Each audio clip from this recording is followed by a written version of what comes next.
Good evening, ladies and gentlemen. My name is Michael Uyghur, and I am the Interim Chief Executive of the Board of Deputies.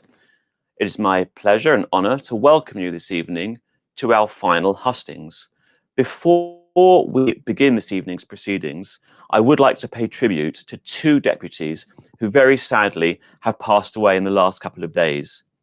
Stephen Curtis, who was our deputy for Edgware and Hendon Reformed Synagogue, and Jonathan Davis, who was a deputy for Golders Green United Synagogue. May their memories be for a blessing. This evening's hustings are being chaired by Richard Farrer of Jewish News, and we are very grateful to the Jewish News for the partnership we've had with them over this year's hustings.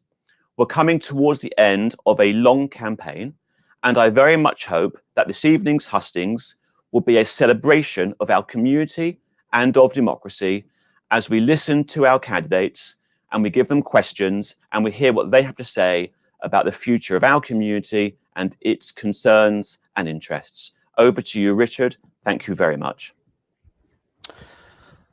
Thanks, Michael. And may I also join you in wishing long life to the families of Jonathan and Stephen. Good evening, everyone. As Michael said, I'm Richard Farrer, the editor of the Jewish News, and it is my great privilege to be chairing tonight's debate, the official Board of Deputies presidential hustings, which will go a long way to deciding who will lead the oldest and most renowned organisation in British Jewish life for the next 3 years. That is no small task. So let's meet the two people vying for this pivotal position, the incumbent Marie Vanderzill and the challenger Jonathan Neumann. Jonathan has been a deputy for 7 years, serving most recently on the board's Constitution Committee. He is a lawyer who's worked with the Charity Commission, and he is the author of this book, the best-selling book on American Judaism to Heal the World, ? How the Jewish Left Corrupts Judaism and Endangers Israel. I'm sure we will be discussing that later in the evening. And Jonathan, you can thank me for the plug later. Jonathan was also instrumental in securing the government ban on BDS motions in local council, and his election manifesto is A Time to Rebuild. Welcome, Jonathan. Thank you. Marie is a partner at law firm Int. She's been president of the board since 2018. Among her achievements of her first term, she highlights opposing Labour, anti-Semitism and BDS, building diplomatic relationships around the historic Abraham Accords, and visiting Jewish communities the length and breadth of Britain. Marie is running for re-election under the slogan, the right president at the right time. So those are your candidates. Welcome to you both, Jonathan and Marie. Thank you. So these are the rules of engagement. Each candidate will have 2 minutes of opening remarks. We tossed a virtual coin earlier, and Marie is going to go first. Then there will be 60 minutes of questions pre-submitted by deputies and sent in during tonight's debate. Candidates are going to have 2 minutes response time for each question. There is a helpful countdown clock in the bottom right-hand corner of the screen. Candidates, please don't feel obliged to take all that time. As I tell my journalists every day, brevity is best. And we will then conclude with a minute of closing remarks. And in between all that, I may use my chairman's privilege to make a polite inquiry or two myself. So, quite enough from the chair for now. Let's get down to business, shall we? With 2 minutes of opening remarks from our first candidate, Marie Vanderzill. Thank you. We Jews have always had to stand up for ourselves. As president, I have stood strong in defence of our communal interests. In his recent court case, Jeremy Corbyn even held me responsible for his losing the Labour whip. Our 10 pledges framed the leadership debate within the Labour Party, but we always stand up for others. We have resolutely campaigned for the Uyghurs suffering unspeakable torment and genocide. If I am only for myself, who am I? We have shown incredible resilience during this pandemic. Despite the many challenges, the board moved seamlessly online. Podcasts, coffee mornings, and hidden treasures programs have been real successes. I campaigned with cross-party support for the Coronavirus Act to include religious burials. During lockdown, I had to intervene, as I have previously, to stop coroner Mary Hassell's prevention of speedy burial. There is much to celebrate in our community, including the flagship event I co-organised at Buckingham Palace hosted by the Prince of Wales. I will continue to champion the amazing contributions of our community. Israel has been close to my heart since my grandparents made Aliyah in 1969. We brought together the ambassadors of Israel, the UAE and Bahrain for a Hanukkah event watched by 15,000. We stand up for Israel, celebrate its achievements, counter attempts at delegitimization, and appreciate the plurality of opinion within the board. There is so much more for us to do together. We must ensure the adoption of IRA, strengthen interfaith relationships, and defend Shahita and Brit Milah.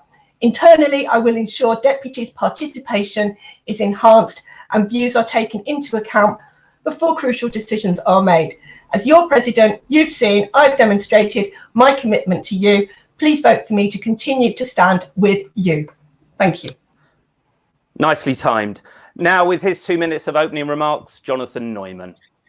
Well, thank you very much to the board staff and to the Jewish News for making these hustings happen. I'd like to echo Richard and Michael's condolences to the families of Stephen and Jonathan. But before I begin, I'd also be remiss if I don't mention the tragic events in Israel over Lag BaOmer. In particular, I'd like to mention Moshe Bergmann, a 24-year-old British victim of the disaster, originally from Salford. He and his wife of only 18 months, Shira, from Prestwich, made their home in Jerusalem.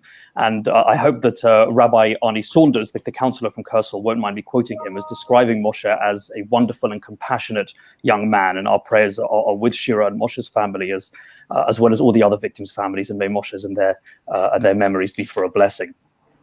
Turning to the business of this evening, let me say that I ran in this election because I think this contest will be good for democracy, good for the Board of Deputies, and good for the community. And all of you attending this evening and watching this evening are a testament to that. I'd like to tell you also a little bit about myself. I'm a second-generation immigrant from a mixed Ashkenazi Mizrahi family. At university, I led the Jewish Society, and during my time there, we established the first ever regular progressive Friday night service. I founded a national student journal with UJS, and I was co-president of the Interfaith Society. I've been involved in education in our community, including through Limud, the United Synagogue, and UJIA Birthright. And I've also been involved in advocacy. For example, I and others, as Richard said, took 3 local councils to the High Court and Court of Appeal to challenge them for passing BDS motions. And I personally and successfully lobbied cabinet ministers to issue guidance banning BDS motions at local authorities. Not many people can claim to have changed the law for the good of our community, and I'm proud of this achievement. Having lived in the US in my 20s, I also authored a best-selling book on American Judaism, as Richard mentioned, and I've been on the board for 7 years, serving most recently on the Constitution Committee, where, as a solicitor by training, I've utilized my expertise in charity law for the good of the board. I have concerns about the lack of opportunities for ordinary deputies at the board, and I'm looking forward this evening to outlining my plans to empower deputies if I am elected. Thank you. Right, let's dig a little deeper, shall we, with some questions from those whose votes you are hoping to secure on Sunday. As said, no more than 2 minutes response time for each question. Keep an eye on the countdown clock. We've got a lot to get through, and the shorter your answer, the more I can ask. So our first question has been posed by a fair few deputies, including Ben Lewis, Joel Rosen, David Sello, Ruth Hart, and others. It's also been asked and answered at earlier hustings. So I'm going to ask it quoting the words of a deputy who's also a member of your caucus, Jonathan. So I'll come to you first. Is the board's report into racial inclusivity a, quote, PR disaster that brands the Jewish community racist?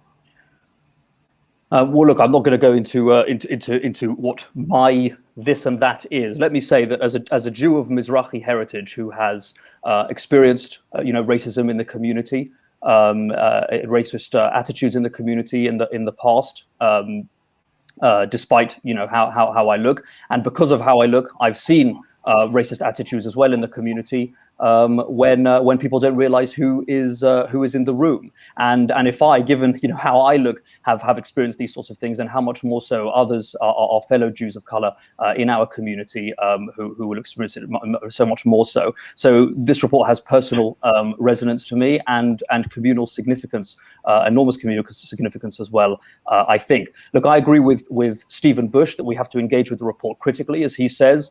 this report and his recommendations are his response to the testimony he received. And as he says, no one would respond to this report kind of uncritically in a kind of a blanket one-size-fits-all, other than his own mother. We're a diverse community. We'll have different responses. I note, for example, in the report that the United Synagogue and Liberal Judaism both engaged in listening exercises with their members of color about terminology, and they came to different conclusions. And you know what? That's absolutely fine. We're a diverse community, and different organizations and communities will decide on different recommendations and different paths. I think what's crucial is that we all use this report as an opportunity to consider how we can be more welcoming, how we can be more inclusive in all of our communities and organizations. And certainly, I think we can do more at the board.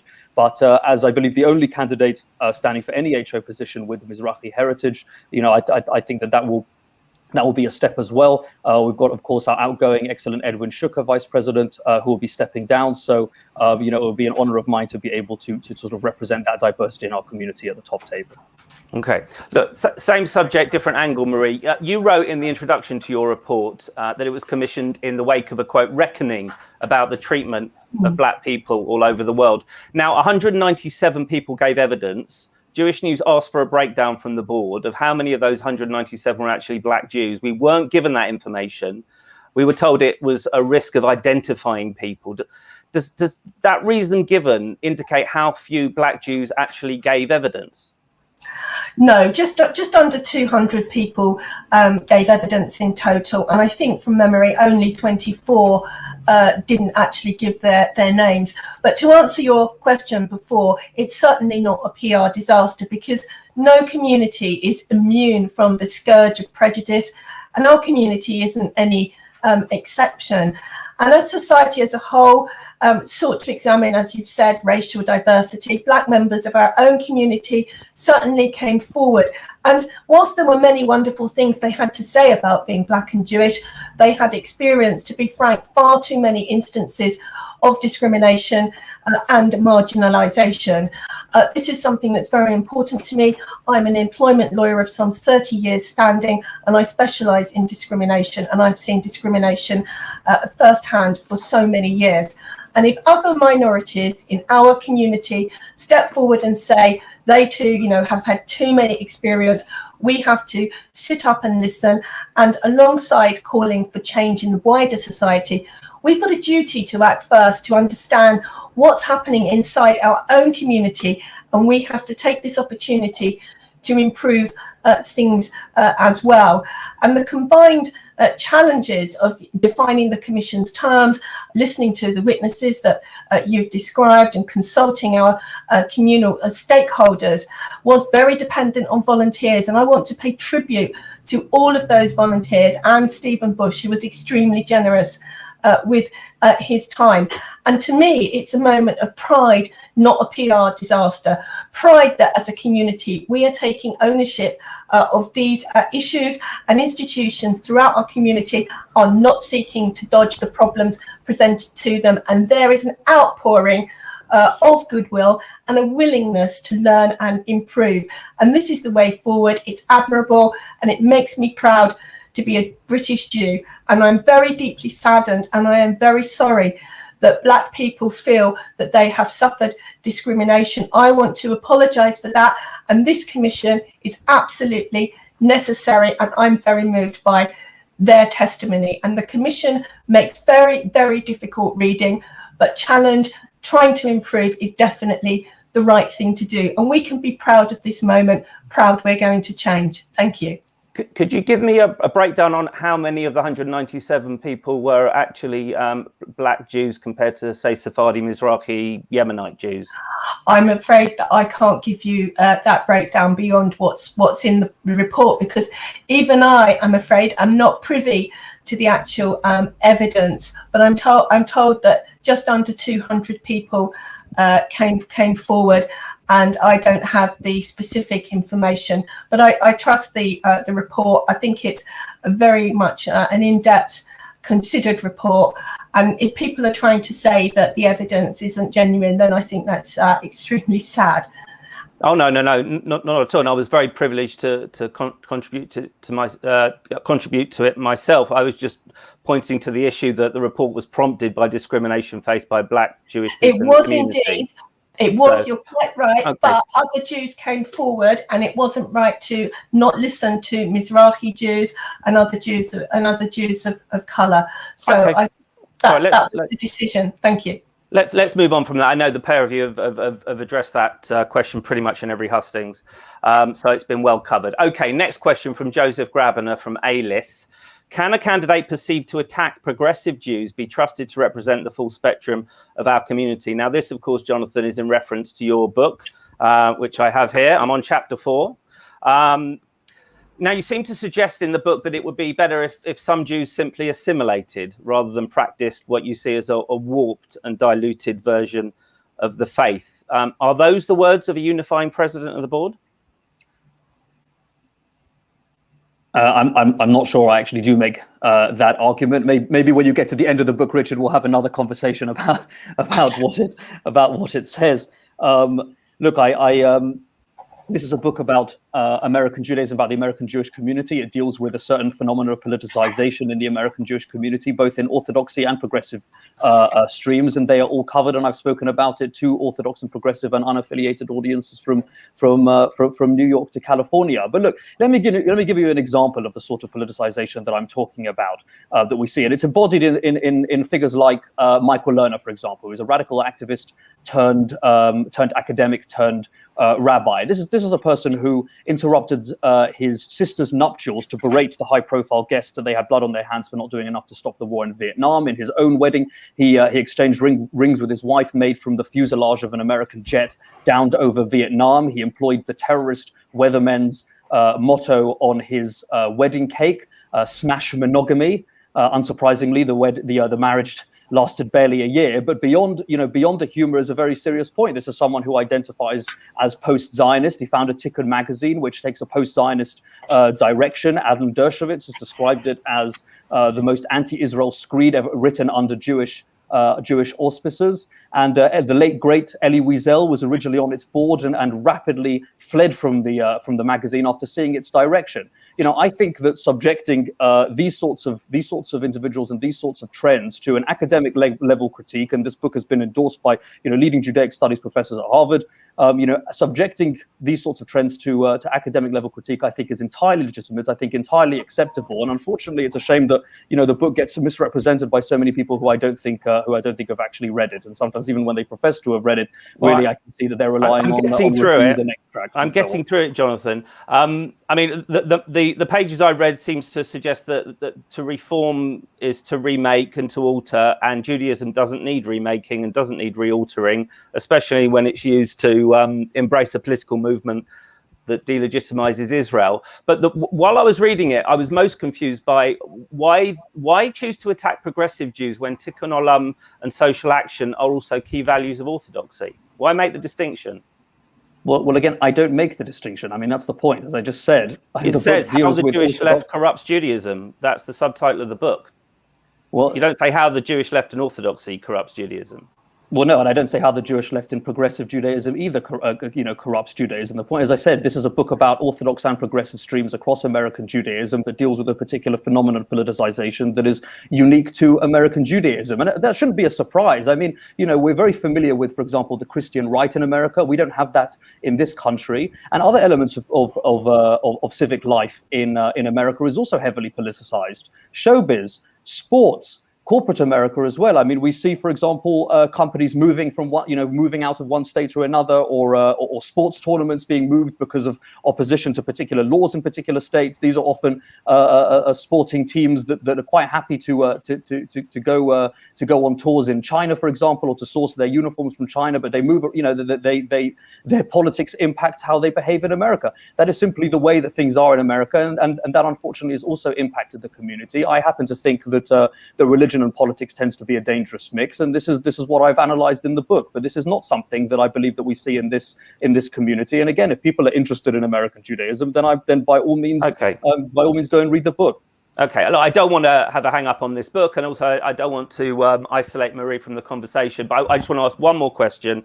On a JTV debate on this book last year, you said progressive American Jews are a diluting, corrupting influence that damages Judaism, and then you were prompted to say we can do without them. Sorry, is that a question? It's a statement that you gave last year. I wondered if you could elaborate. There are some Jews we can do without.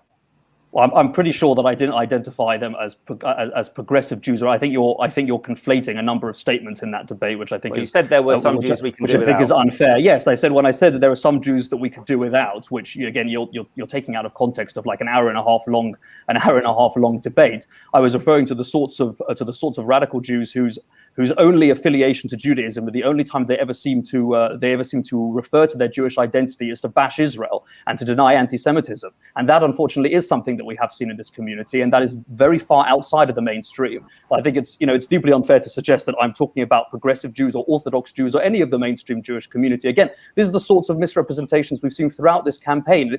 It's a shame, I've committed to running a positive campaign. I'm looking at my vision for the future of the Board of Deputies, and it's a shame that people who are not actually interested in reading what I have to say or listening to full debates want to misrepresent what I've said to try to demonize me and to try to scare people into not wishing to vote for me. When actually there's nothing to be scared of at all. I'm very proud of the fact that I have deputies from every single denomination represented at the board supporting my campaign. I'm proud of the fact that I have about half of my campaign team is progressive, and I have every confidence that I will be able to represent every part of our community going forward if I'm elected. Okay, well, I am interested, and I will continue reading the book and right through to the end. As I said, I've only read some of it. Right, two questions I think here that can be addressed as one, and I'll direct the first one at Marie. This is from Joy Wolf from Yeshurun Synagogue in Gately. I think she recently featured in our 120 over 80 countdown. So hello to you, Joy. She asked, was accepting Yachad onto the board the correct decision? Marie, do you want to take that one? Yes, this wasn't a decision when I was an honorary officer, but the board is a broad church. It's a representative body, and it has the full diversity and spectrum of Jews. And I am a president. I am here for all Jews. It's very important that all denominations feel that the board is there for them, because I believe in harmonization, not polarization. I'm a president for all Jews. Now, everyone has been talking in the debates about democracy, and at the heart of all this, the board is a democracy. Yachad applied to come onto the board, and there was a debate, and a vote was taken to admit Yachad into the board. Now, people might not agree with their views. In fact, they may very strongly disagree with their views, but they are a legitimate member of the board, and they deserve to have their place there. And I think that people need to consider how they engage with each other with tolerance and respect to actually give their views about Israel. But Yachad absolutely, like them or not, certainly deserve to have their place on the board. Okay. Second string of the question, which I'll direct at Jonathan, from Nigel Tobias, South Manchester. He asked, would you agree that Na'amod accusing Israel's ambassador of racism should be seen as a charge of bringing the board into disrepute? Jonathan? Well, Na'amod is not a member of the board, so I don't know about any disrepute. And in any event, we have a constitutional committee on which I've sat that deals with any kind of conduct issues and so on, if any of those were to arise. But speaking to the general point, I think it's very regrettable that people have chosen to use that sort of language about the ambassador. Regardless of whatever you think of the ambassador's previous views in her political career, she occupies an office, a diplomatic office. She represents the state of Israel, and I think she's due respect for that. And it's a shame, I think, that people use these sorts of kind of underhand slurs and things instead of actually engaging her in debate. As far as I can see, she's always been very open to debating. She spoke recently, I think, at Liberal Judaism and at Masorti Judaism, and she's always been very happy to, as far as I can tell, to respond to questions. I would strongly encourage those in our community who disagree with her past positions to take those up with her. And I certainly would say that kind of divisive language, I think, shouldn't have place in the public debate. I think we should celebrate the fact that she is the first woman ambassador that Israel has sent to this country. I think we should applaud that rather than denigrate her. So, I really don't think that sort of language has a place. If you've got issues, then join the debate. Okay. So we've been talking, I think, broadly about the communal intolerance between left and right. Marie, have you bridged that divide in your last 3 years, or do you feel it's widened under your leadership, and why? I think that there has been a real polarization of views. And as I say, I'm a president. I'm here for all Jews and all denominations. I think there has been a lot of publicity given about the caucus, and it's got specific voting. It's got 5 elements to it, and people vote along political lines. And I think that wasn't really understood, and people really understood it when we recently had 6 organisations that wanted to join the board, and that included Jamie, the mental health charity, and Maccabi. And a line was actually put out not to admit these organisations, and that really brought home the toxicity that I think has developed. And we all need to take a step back, come together with unity. But there certainly is a great polarisation of Jews, and I'm a centrist candidate. With a great passion and love for Israel. But I think we've really got to engage in the debate with respect and tolerance. And I think constantly wanting to vote on all aspects of the board's business doesn't necessarily produce the right results, because we're not a parliament on opposite sides. We're together, we're a community. We've got to learn to love each other and embrace each other. So I think there has been a politicization of views, and I hope that we can move away from that together as a community. Surely the fact, Marie, that you're the first incumbent to face a second-term challenge, certainly in my lifetime since the 1960s, indicates there has been unprecedented divisions. Well, I am the first woman actually to stand for 2 terms, and obviously we're in the middle of a pandemic. I deserve my second term. I think I've done an extremely good job. Even Jeremy Corbyn blames me for his losing the whip. I am somebody who, as I say, is a centrist candidate. I am also the chair of the Council of the European Jewish Congress, the World Jewish Congress. I have other trusteeships. I have the HMDT, the Claims Conference, the Jewish Leadership Council, the Interfaith Network.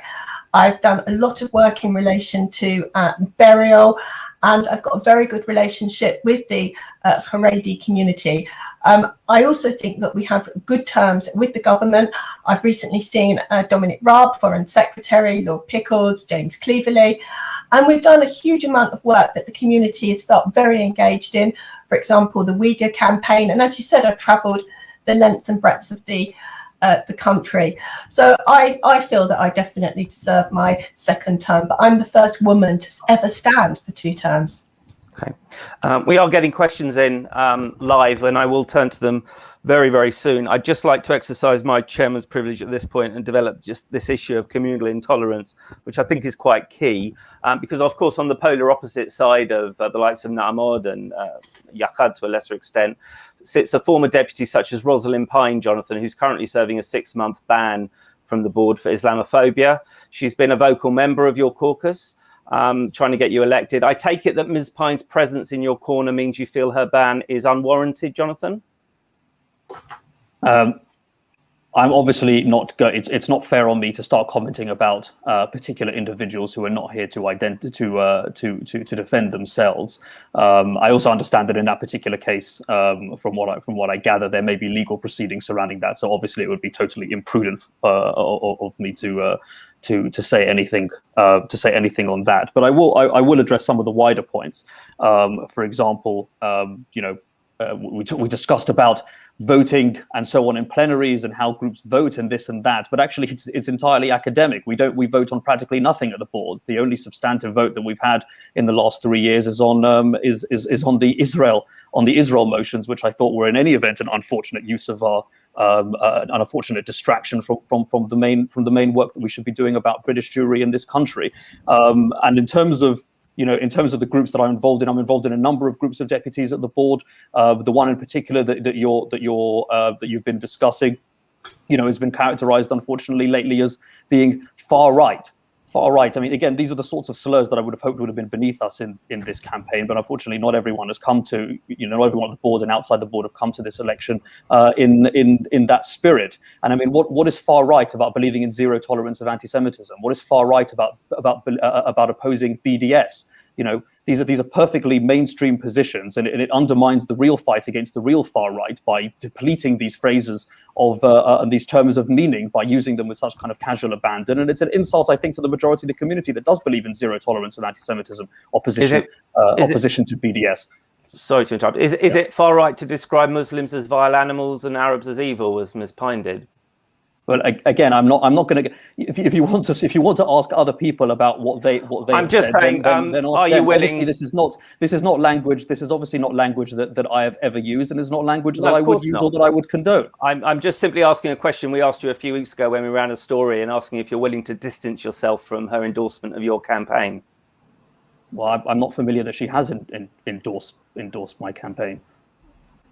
She's a prime mover in the caucus to get you re-elected. She's a prime mover. Interesting. Okay. Well, you must know more than I do, Richard. Okay. So she's not part of your campaign. She's not part of your caucus to get you re-elected. Well, the caucus, the group that you're talking about, does not exist just to get me elected. It's existed for many years, and long before I ever contemplated something like this. But again, this sort of coverage is an enormous distraction from what our community is interested in. We should be talking about issues like housing and mental health and social care, and about planning for the future, and about the growth of the Haredi community in Anglo Jewry. These are the longer term issues that we need to be dealing with, not who says what and the zero tolerance of anti-Semitism is far right. I mean, for crying out loud, what have we come to? Seriously, this is where our community is at. Really, we need an absolutely new direction. Seriously, if this is where we've got to. Okay, fine. Quick elevator pitch from Joe Millis, who's asked a question, Marie. My Reformed Synagogue, Bromley, has not been a member of the board for over a year. We don't feel we've missed out. What is the point of us rejoining if we're drowned out by all the richer and bigger shuls and organisations that have more than one deputy? Can you please sell it to me in a 30-second elevator pitch? I think, bless Joe, we've heard more from Joe when he's not in the Board of Deputies than when he was there. We need people to come and have a voice. It is all about democracy, and I do not believe that Joe Millis will ever be drowned out. His views are loud and clear, and we welcome deputies. And that's something that if they want to have a voice, come to the board. It's the place to be. Deputies are not wallpaper, and we do a huge amount of good work, and of course we're absolutely against BDS, and I absolutely take any action that uniquely singles out Israel, and make sure that we promote Israel. And I don't accept that we've come to the place that Jonathan has come to. But Joe, come to the board, put your views. Jonathan, how will your presidency embrace the smaller organisations and make them feel heard and wanted? Well, look, I entirely sympathise with Joe and what he says and his community. I think that a lot of deputies don't feel like they have much of a say, that they have much of a voice. I think they feel excluded. I feel they're not given opportunities to really meaningfully engage in the work of the board. My response to that personally was to try to change things at the board, to try to make it more attractive. But unfortunately, I don't think that Joe's community is necessarily going to be the last. Certainly, we're seeing in United Synagogues. I mean, Joe is from a progressive community, to my recollection, but we're seeing it also in United Synagogues. That United Synagogues are slashing the numbers of deputies they're sending. And I think a lot from what I'm hearing, shul committees are saying, well, why should we send 3 or 4 deputies to the board to do nothing when we can send 1 deputy to do nothing? So if we don't give deputies actually meaningful opportunities, which is what I'm proposing in some of my specialist groups, in the bilateral summits and other opportunities, then why should they come?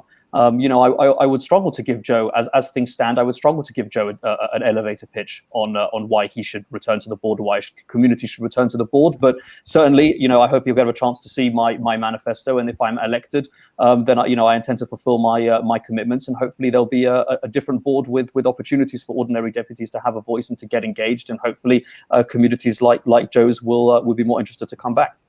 Okay. Can I just respond a little bit on that? Yeah, look, I want to say I don't think it's right to say that United Synagogue are slashing their deputies because deputies don't want to come.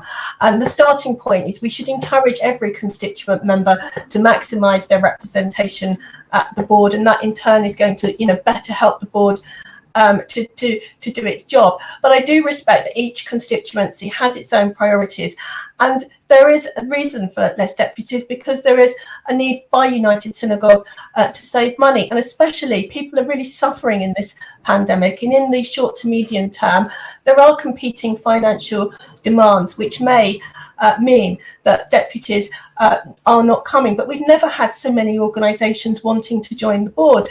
There were 6 in the last plenary meeting. We've got 12 waiting. We are flooded with young people, and the debate on Israel was fantastic. I helped frame that debate. It was spirited, it was lively, it was with tolerance, and we need to keep up the dialogue. And it's very important that we have to also recognise those deputies who can't come back, and there's some very upset deputies because they've given very loyal service, and the board has done incredible work. There isn't a need for directional change. We stand up for Israel. We have stood tall, we've stood proud, and every constituent should keep sending people. And as I say, we are flooded. We've never had so many young people ever want to join the board. When I joined, the average age was about 71. It's now for the first time flooded with young people, and that is just wonderful. Okay. I'm glad you mentioned the need to save money because we need to talk about the JLC. The Jewish Leadership Council has called for a unified communal structure with the board. Last year, Marie, in a second-tier Jewish publication, you wrote that the board and the JLC essentially just make the same points to the same politicians. It's causing duplication inside the community. It's causing confusion outside the community. I'll ask you both. I'll start with you, Jonathan. Will you commit tonight to working to bring the two organisations together during the course of the next 3 years, Jonathan? No, I won't commit to that. I think the JLC and the board are fundamentally different organizations, and crucial to our identity is that we are a democratic organization. The JLC has a different approach. It has it has many things to say for itself. And perfectly capable people of making its case. I think it makes enormous contributions to our community. I wouldn't doubt that for a moment. We are a different organization, and our democratic character is absolutely fundamental to what we do. What I will say is that our relationship with the JC is a mix of collaboration and competition. On the collaborative side, it's absolutely vital that our public-facing and political advocacy work is unified, and we saw, I think, that the climax of that sort of unity with the compact that Jonathan Arkush established, culminating in the Enough is Enough rally. So that's absolutely the sort of unity that we need in our outward-facing and public advocacy and political advocacy work. And there are also areas where actually there is good reason for division. The Pages falls under the JLC and supports, there's important work supporting our schools, but we have Pikuach under our umbrella, which is the inspectorate for schools, and it makes sense that those are separated functions. But there is also a competitive element between us and the JLC as well, and it's important that we don't have that we minimize duplication between the two organizations, but inevitably it keeps us, I think, on our toes to have that competition. And we've seen in Manchester now, the JLC and the Manchester Representative Council have come together and formed a compact going forward. I think it's obviously a shame that the board was not involved in that, but that's the choice the communities have made, and of course we'll continue to be involved with Manchester as well. But it keeps us on our toes, and I think it makes us better. Okay, Marie, merger necessary and desirable? Can I say, the board and the Jewish Leadership Council are close. I'm actually proud to be a trustee of the JLC, and I'm really proud of the work that both organisations do. The communal architecture, it's different. If you started again, you might not have two separate organisations. But as I've said, I'm really proud of the work that we do, and our staff cooperate very well. In relation to Manchester, I fully support the stance taken by the Jewish Leadership Council, and in fact next week I will be supporting Mark Addleston, who will be taking over the chair of the Rep Council. I'm proud that the JLC are putting their resources into Manchester. Of course, I believe that the leadership of the Jewish community has to be democratically accountable, financially sustainable, and effective in confronting the issues of the day. But the board cannot exist in a bubble. We must work not only with the Jewish Leadership Council, also the CST and our international partners, the European Jewish Congress, of which I've been elected chair, and the World Jewish Congress. Now, the board, it does all of the things that I think are important in relation to democracy, sustainability, and being highly effective confronting the issues of the day. And if the current position isn't ideal, we can find a way of bringing together the organisations to preserve the essential features of the board, and we can act in our common interest. And I think the recent coronavirus has shown us two things that are important. First, the community can't avoid wasteful duplication.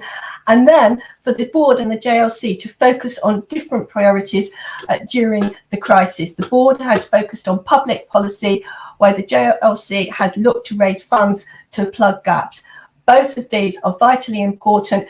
We can work together, we can work well, and this offers us a good roadmap for the future, and we can have respect for each other's mandates as two distinct entities. And I think we should be proud during this pandemic. We really have all pulled together as a community. It struck me when you wrote about this subject a couple of years ago, you had more enthusiasm for the idea, and now you kind of sense there's very little appetite or interest in it, and it won't be a vote winner for you. So you've kind of moved away. I mean, there must be a way, especially post-COVID, when resources are so thin on the ground, that we can figure out a way of these two organisations with so much crossover. Jonathan mentioned the education side from the board and pages. There's a lot of crossover and a lot of duplication here. There must be an area or two that you would like to see greater harmony in the next 3 years. The area of the duplication is really in relation to public engagement, the political side of it. The work that Pages does, that is a huge piece of work, and that's a huge division with all the Jewish schools. I think the organisations are fundamentally different, but the cooperation between the organisations is now very, very warm. We're all working together. We're all serving the community for the same end. So we can accept that we're different, but we found a really good way to collaborate, and that's what I think is important and what we should focus on. We don't need to have a merger for that, but you know what? I never say never. But we have to, at the Board of Deputies, preserve our democratic mandate, because that's the heart of the organisation. So if the JLC wants to embrace that, then it may well be possible. But if not, we are working together extremely well in the common interest. It's so important after the pandemic that we look after each other and look after the community. This isn't about me, but I'm surprised from both of you that there's so little appetite towards gravitating towards the JLC. Interesting for your thoughts. Thank you very much. Okay, let's return to questions from deputies. Here's one anonymous, unfortunately, but I think it looks at the demographic shift, which I think is also quite key, from secular to strictly orthodox. And the question is, how do you plan to address the board's relations with the growing Haredi community? A Haredi community I see as having no interest whatsoever in having anything to do with a secular organisation like the Board of Deputies. Jonathan, would you like to take this one? Yeah, thank you, Richard, and thank you, Anonymous, for the question.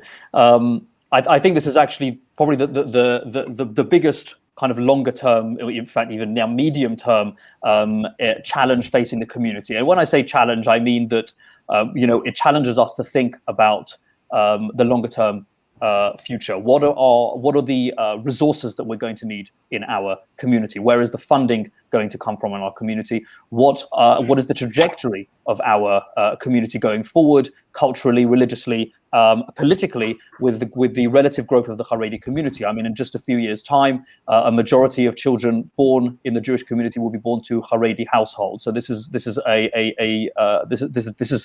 issue that is very much nearing on the horizon. And there are a couple of things. The first is that I'd like to undertake a longer-term strategy at the board. This is something that we used to do many years ago, and it's a responsibility I think that we've abdicated, and I think we need to return to.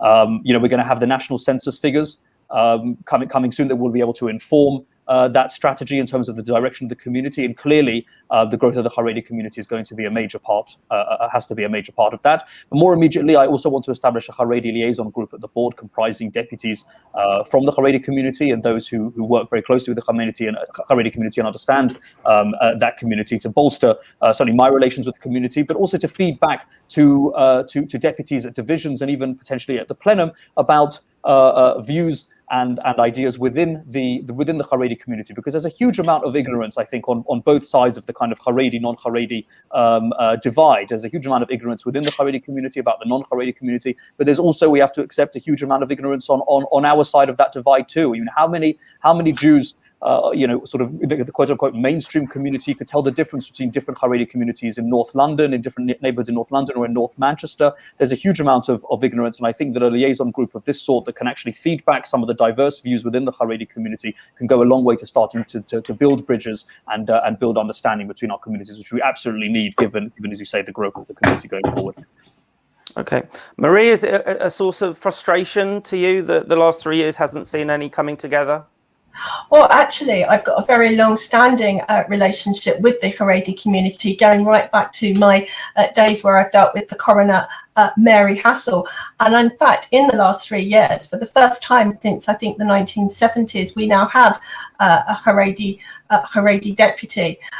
During the pandemic, I'm talking mostly about the Haredi synagogue community organisations affiliating to the board. Absolutely. They are not going to want to return to the Board of Deputies to actually be members, because we have women and we have other communities they're not going to want to sit with. But that doesn't matter. We are working extremely well with the Haredi community. Jonathan didn't mention anything about religious traditions. For example, we work with the Haredi community in relation to Mila, UK, with burial, and throughout the pandemic I've been going to meetings with the government. I've been to a meeting with the Mayor of Hackney for the Haredi community. We don't need to have a couple of deputies getting to know the Haredi community, which, by the way, isn't just one community, it's many communities. Those links are absolutely there. They're established. We've been working really well, and we've gone to many meetings together. We've worked together in relation to coronavirus issues, social distancing, how that's worked with, and as I say, in relation to burial, those relationships are very much long-standing. And I'm very conscious that in 2030, 50% of babies born will be in relation to Haredi communities, and I feel very strongly that it certainly is a priority of the board. But we have those links. They're not something we have to go and look for. We need to build on what we've got. And Mila UK is a great example of how we're working with the Haredi community, and we have to actually look at what we've got. But I'm obviously, of course, aware with the work that the board actually undertakes and meetings that we've had. But I agree, it's certainly a priority. What messages were you giving the Haredi community during the height of the lockdown breaches in January and February? Well, the message that was being given was that they had to absolutely follow the government requirement for social distancing. There was no ifs, no buts, and we found ourselves in meetings with the government, all of us in the community, whatever parts of the community we were from. But the other message that I did give back was that the community should also not be stigmatized, because that was a real concern. The loss of Rabbi Pinter is a real loss to the Haredi community. He was a fantastic bridge, but there's many organisations and people that have, come up to standing up to represent the community, that come along to these meetings. But there was huge concern from the rest of the community about what was happening. We were seeing numbers at these weddings. They were left in no doubt of the community's concerns, and the message was clearly put to them about what they had to do, but also that they shouldn't be stigmatized. Okay, got another question that's just come through. Can each of the candidates please explain, it's more of a personal question. Can each of the candidates please explain their communal and professional experience relevant to the role of president? Jonathan? I've had the good fortune of being involved in numerous communal organizations over the years, and charities in education and advocacy. So I'll say, perhaps to give one example, which you and I, Richard, alluded to in our introductory remarks, that a few years ago, I and others took 3 local councils to the High Court and then the Court of Appeal for passing BDS boycott motions. At the same time, I personally lobbied cabinet level ministers to issue guidance banning BDS motions at local authorities, and together those efforts largely ended the practice of Israel boycott motions at local authorities. And as I said, I'm very proud of that achievement. It's not that many people can claim to have changed the law in this country for the betterment of our community, and I'm very proud of the work that we did. And it showcases, hopefully, not only my passion for Israel and the advocacy and the advocacy work that I've done, but also my contacts in government and leveraging those contacts for the good of the community. And that's certainly something that I intend to bring to the board if elected as well. Professionally, obviously, we've mentioned that my experience in charity law and working, as you say, with the Charity Commission, and that's expertise that I brought to my work on the Constitution Committee at the Board of Deputies. I've also been involved in the property sector. I've managed multi-million-pound property businesses as well, including managing staff and logistics and legal aspects as well. So I bring, I think, a significant amount of experience in law, in charity, in advocacy, and communal understanding to the board were I to be elected. Okay. Marie, forgive me, I'm not going to ask you that question, because if people aren't aware of your professional and communal qualifications by this point, then they never will be. However, I do want to ask you a question as the incumbent, and it is an issue that has come up in the last week. Should the board be observing Purder during an election campaign to prevent the standing president from using their position to help them get elected? Well, I think that's a ridiculous suggestion. Look at the position in relation to the UK government. For example, Sadiq Khan's still working. If there was a general election, I'm here to do the job. And in fact, it's a disadvantage for me because, I don't know if Jonathan's working, but I've got a job. I'm the president of the Board of Deputies. I spend 6 hours a day on that. I've got 2 young children, well, two teenagers. So I have to do all of those things. And I'm expected to also campaign. So I actually do not feel that I've actually got any advantage, because I have to do all the work and carry on. And if I don't do the work, I can't leave the organisation not functioning, because the role of president really is a key part. And even today, I was speaking to a member of the Satmar community, giving my charismations to what happened at Meron. And law, can I just say, is important. But I do understand, Jonathan, you have talked about this BDS case at Leicester City Council, but I do understand it was lost at the Court of Appeal. But I think it's very important to use all of our legal skills, but somebody has to keep at the helm. So it's not actually an advantage. It's actually burning the candle at both ends. Keep working, campaigning, look after a family, and you are expected to carry on all of those things. So the Board of Deputies can't cease. And if Jonathan wants to, for the first time since 1964, challenge an incumbent who's done an incredible job, I think he needs to realise that the person has to keep working. So I don't see it as an advantage. It's actually something that's perfectly normal practice to carry on working. And if you want to challenge an incumbent president, you should be putting forward your own skills, not trying to be negative that there is an incumbent just doing the job that they were elected to do. Jonathan, over to you to respond to that one. With respect, I haven't said anything on that front, and as I said at the beginning, I've run a positive campaign. That's what I committed to, and that's what I've done. That's what I've done throughout, even despite the attempts to demonize me and misrepresent my record, which is regrettable. But that's simply not the campaign that I'm prepared to run. Does the incumbent have an unfair advantage, or is it irrelevant? Well, look, clearly there is an advantage, but look, we are in uncharted territory in sort of for a generation. Clearly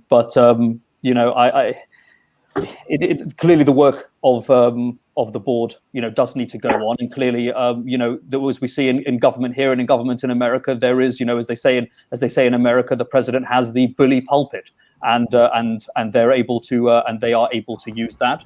I think there are some decisions and some platforms that I would not necessarily have taken. To give one example, we obviously had the launch of the Stephen Bush's report at JW3.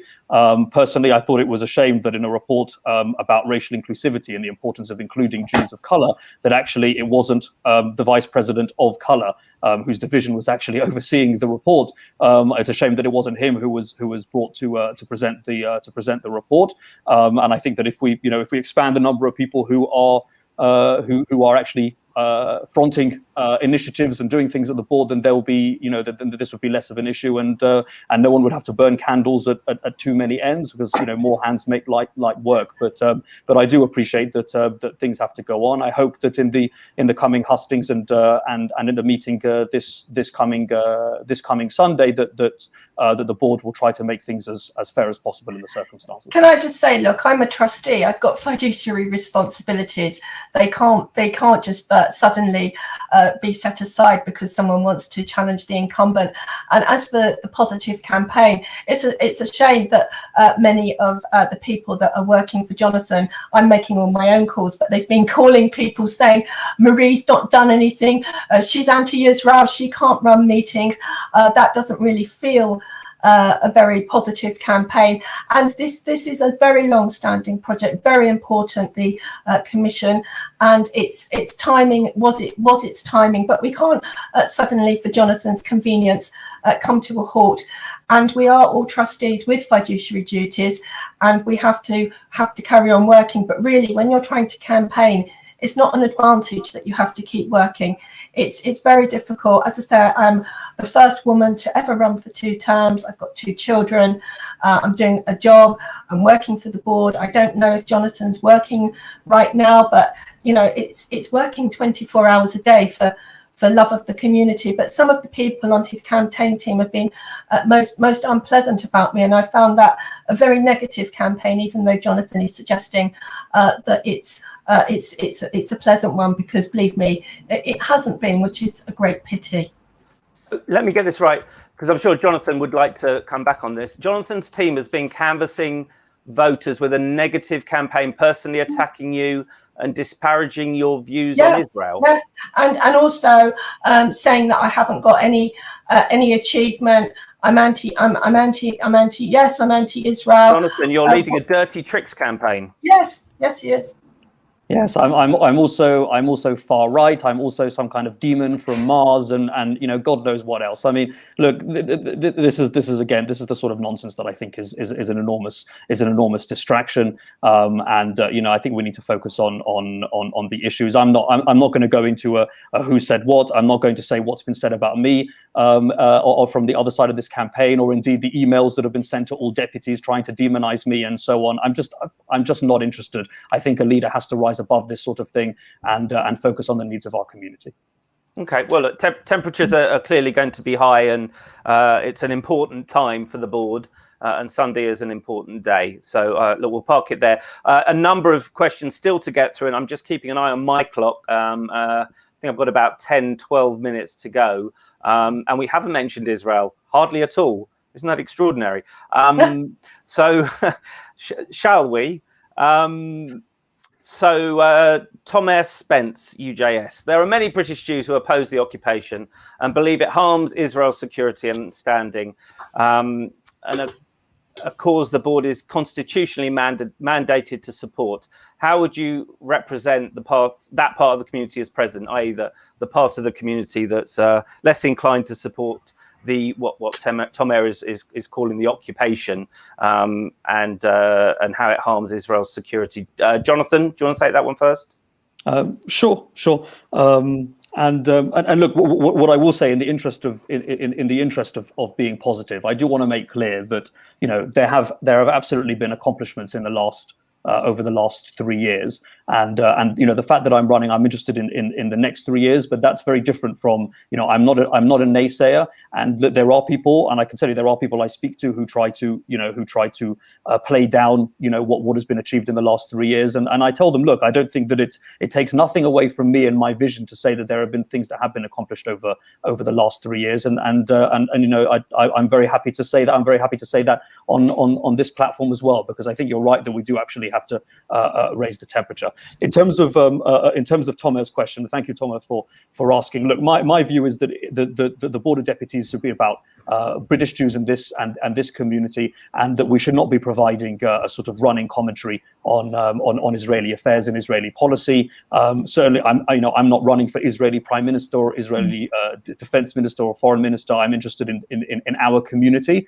Obviously, we have a mandate to advance Israel's standing in this community. That's to make sure that Israel has a fair hearing in our media and in our politics in this country. But I don't believe that it's the place of the board to inject itself into Israeli affairs. There will, of course, be times where it's appropriate for us to make representations to the Israeli government, particularly, for example, on issues of concern to our progressive community, but in general on issues that relate to impact British Jews and diaspora Jewry, and working in concert with our diaspora partners. But in general, it's not. I don't think our place to get too involved in the democratic in the policies of a democratic country, hundreds of thousands of miles away. Marie, how have Anglo-Jewish relations benefited from your 3-year tenure?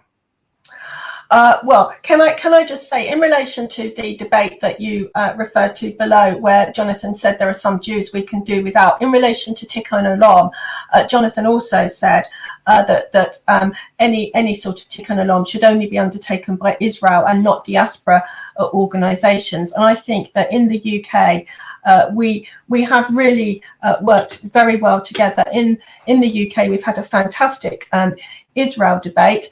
And of course, the policy of the board is we support a two-state solution with a secure Israel alongside a viable Palestinian state. And given the variety of views that exist in the community, the board doesn't take a fixed position on which towns on which side of the border should be. And we're delighted to accept whatever position the Israelis and the Palestinians agreed.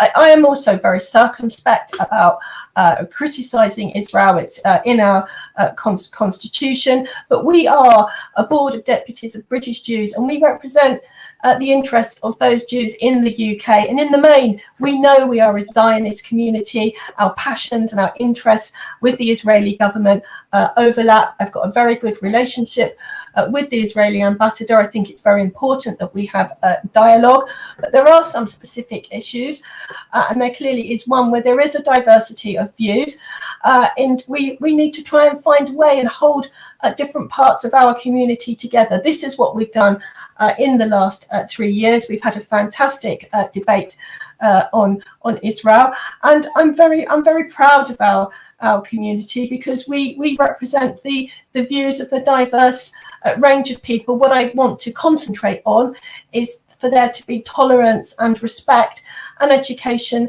so that we can work together. And there are some specific issues where the views of the Jewish community may differ also from that of the Israeli government, but repeated polls of the UK Jewish opinion clearly show an overwhelming support for a two-state solution, and that is the Board of Deputies' position. There's been a vote on that. So the position that Jonathan's trying to advocate isn't actually board policy, because we've had a democratic vote in the summer. Do you feel that in the last 3 years you faced a challenge in terms of engaging youth support, unaffiliated Jewish support for Israel? There certainly seems to be less of an inclination to have the same affiliation with Israel than perhaps in generations past. Certainly when I was growing up in the 80s and 90s, it was almost a given that you would have an affiliation, a relationship with the Jewish state. That just seems to be somewhat misplaced now. Is that the fault of Israel? Is that the fault of the UK Jewish community? What's gone wrong? Sorry, that should be to Marie, just as a follow-up question. Look, I've got an absolute passion for Israel. My grandparents made Aliyah. I've been going to Israel since 1969, and we've got many communal organisations, UJAA, that do fantastic work with Israel. But there are some people that clearly do have different views, but we are a Zionist community. There is this huge love and this passion, and I think that we've got to work together. In the board, actually, we are very fortunate. We've got the chair, for example, of Labour Friends of Israel. We've also got Louise Alman, who's very involved in there. We've got people that really understand Israel. Our new interim chief executive, Michael Uyghur, he was also the chair of UJIA. So we need to be proud that we are an organisation that is pro-Israel, it's Jewish, we're democratic. And in my time, we have got more young people than we ever had. And I believe that the whole community, whatever people's views, there is this passion and love for Israel. I've proposed in my manifesto that we have a board mission to Israel. We need to learn more together, embrace together, listen to each other's views. And I think that this is a positive time. Never before have we had young people at the board. When I joined the board, I was told it was an old men's organisation. See what you can do there. And here I am, the first woman to stand for 2 terms. And even in a pandemic, I've done a fantastic job. Even Jeremy Corbyn has accused me of being responsible for his losing the whip. And I've led our organisation through the pandemic. Okay. I've certainly deserved my stripes. We feel like we've come full circle here, really, because I'm going to say that phrase, tikkun olam, again. Jonathan, I don't think critical Jewish voices of Israel have ever been louder. Is that to do with some sort of misconstrued view of social justice and where it leads in the Jewish community?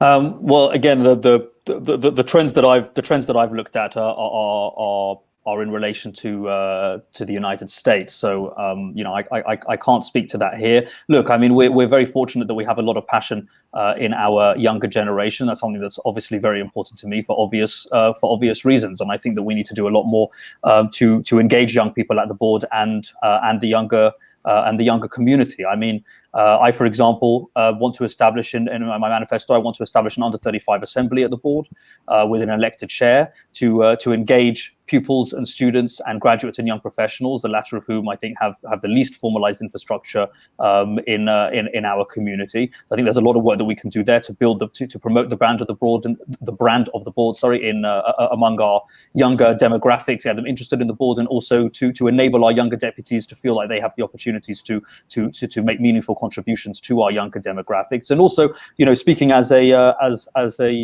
sort of someone on the younger end myself, I'll of course be the youngest president that the board would have ever elected, certainly to my knowledge. And actually, we in this country are behind the curve on this. South Africa, Australia have elected and appointed young people to positions of leadership now for quite some years, and we've never done anything like that. And I think that symbolically it would be an enormous step forward, and will really show our young people that actually young leadership is valued in this community. And we speak a lot about the leaders of tomorrow, but I think that actually we can show that the leaders of tomorrow can be the leaders of today. I need to just respond on something. The job of a president isn't to run your own agenda, Jonathan. It's to actually represent the community. Older people, of course, are really important. We need to reach a consensus. In my time as president, we have had the first youth plenary. I'm the one that suggested a youth trustee, and I'm also the one that suggested a youth council with an elected leader. But we represent the whole community. That's what we should be looking for, not running our own individual personal agendas. And everybody matters in the community, young or old. It's about trying to reach a consensus. So I just want to make that point, that we're here for all Jews, whichever end of the denominational spectrum and however old we are. We need a communal consensus. Gideon Schwartz from B'nai Akiva, actually, Marie, has actually just asked a question that's actually exactly what you were just alluding to. How will you engage in the genuine youth of the community?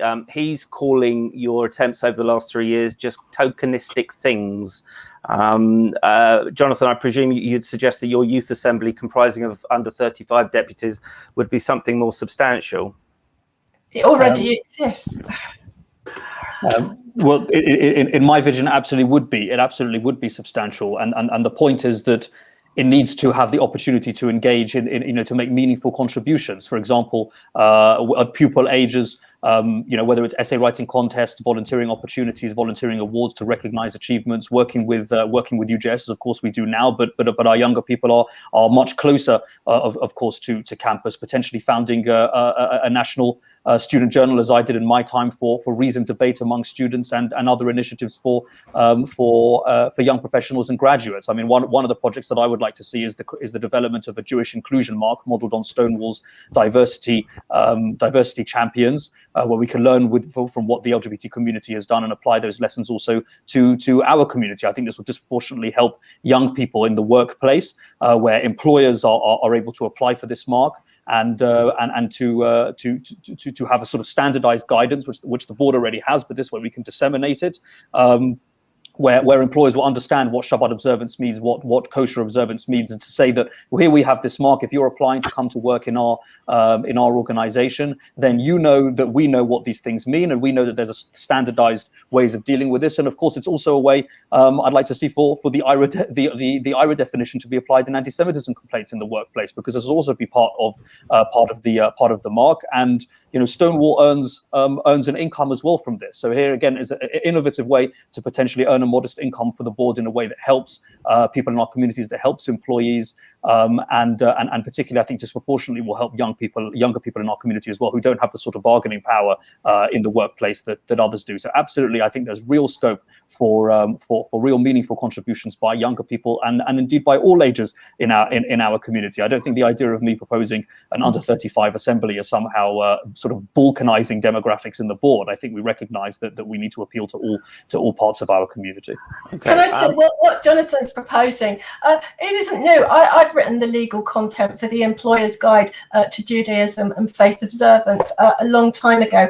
And can I say, I really want deputies to have a much greater opportunity this time for initiatives. We've launched a new website. It was delayed in the pandemic, but there's a deputy area for initiatives which will be supported by staff. And I want deputies to know that I really have listened to them during the consultation. I've listened to them about plenary meetings.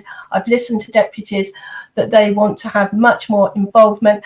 And I was the first person to actually suggest a youth trustee, and that was not being tokenistic. But I'm not actually hearing anything new from Jonathan. I'm also not hearing about Shahita, Mila, defending our religious traditions, because these things are also very important. And I don't want the board just turning into a political machine. We're from the community. We've got to love and support each other, and those things matter. I'm very concerned that this is taking some sort of political turn, and we must remember what we're here for, and that's to represent our communities, because nothing has been said about that. But deputies are going to have much more of an opportunity to have their initiatives and have their voices heard.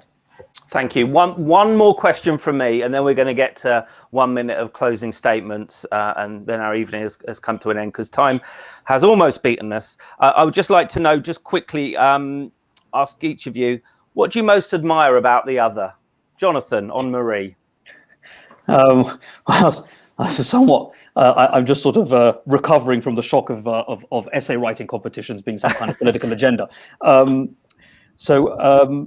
Look, I admire Marie's tenacity, her determination. She's been through certain ordeals in the past in her life, and I have enormous respect for that. But I will also say that Marie is someone who is strong-willed, and when she's made up her mind, you all know it. Marie? I think Jonathan speaks very well. He's had a very good education. You can hear he's gone to Cambridge. I'd like to say that I admire his book, and that I would like to say I agree it's only about American Jews, but it isn't. I think Jonathan has got a good brain, and I would really like to see Jonathan want to get some experience at the board. Anyone who wants to serve the community should really stand for a vice president, and I'd really admire Jonathan a whole lot more if he wants to stand for election, work with the rest of us. It's a really big job, and we have to represent the views of our whole community. But I think Jonathan is really bright, and I have to admire that. Thank you. I think that's a nice way to end. Before we reach closing statements, that is. So the Q&A session has come to an end. Thank you very much for your honest and eloquent answers. Now, 1 minute is allowed per candidate to conclude this evening. And Jonathan, this time, is going to make his closing statement first, and then followed by Marie. So over to you, Jonathan.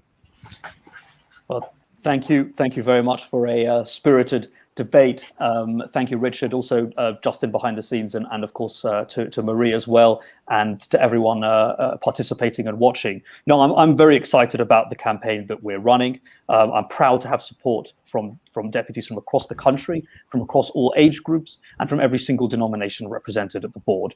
Now, I'm running because I think this contest will be good for the board and for our community, and because I think we urgently have to facilitate more measured and inclusive debate at the board and empower ordinary deputies to utilize their expertise for the good of our community. I've published a manifesto more extensive and substantive than usual manifestos, detailing exactly how I intend to do this, and I hope deputies will be as excited as I am about the platform I'm offering, and that they will support me in realizing the full potential of the board. So thank you very much.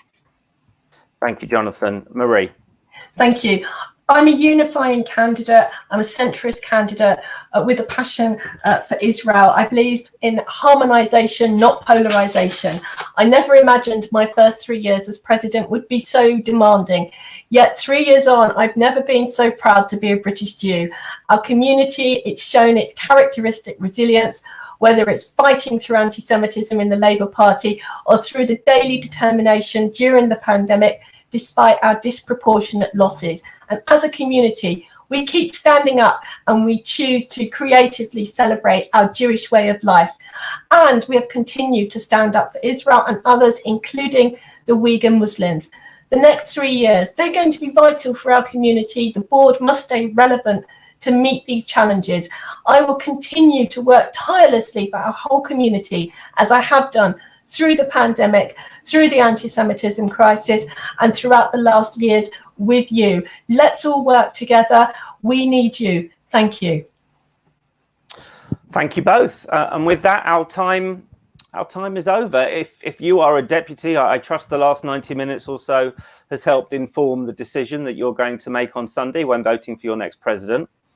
I'd like to thank Leo Mindell and his team for expertly producing tonight's broadcast, Judy Silkoff, Phil Rosenberg, Michael Uyghur for organising the debate, and of course the wonderful Justin Cohen for producing behind the scenes. All that remains is me to hand over to Michael, the board's acting chief exec, to deliver tonight's vote of thanks. Good night. Good evening. So let me say, first of all, thank you to Richard and Justin and to all at Jewish News. But actually, what I'd really like to do now is to thank Marie and Jonathan. I'm sure you have seen the pressure that both candidates were put under this evening, as they have been over the last few days and the last few weeks.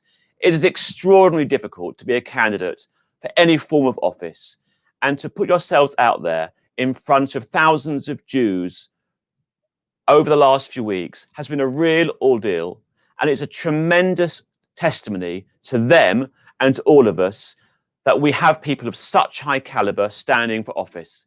And so whatever happens on Sunday, I'm very confident that we at the board will be in really good hands.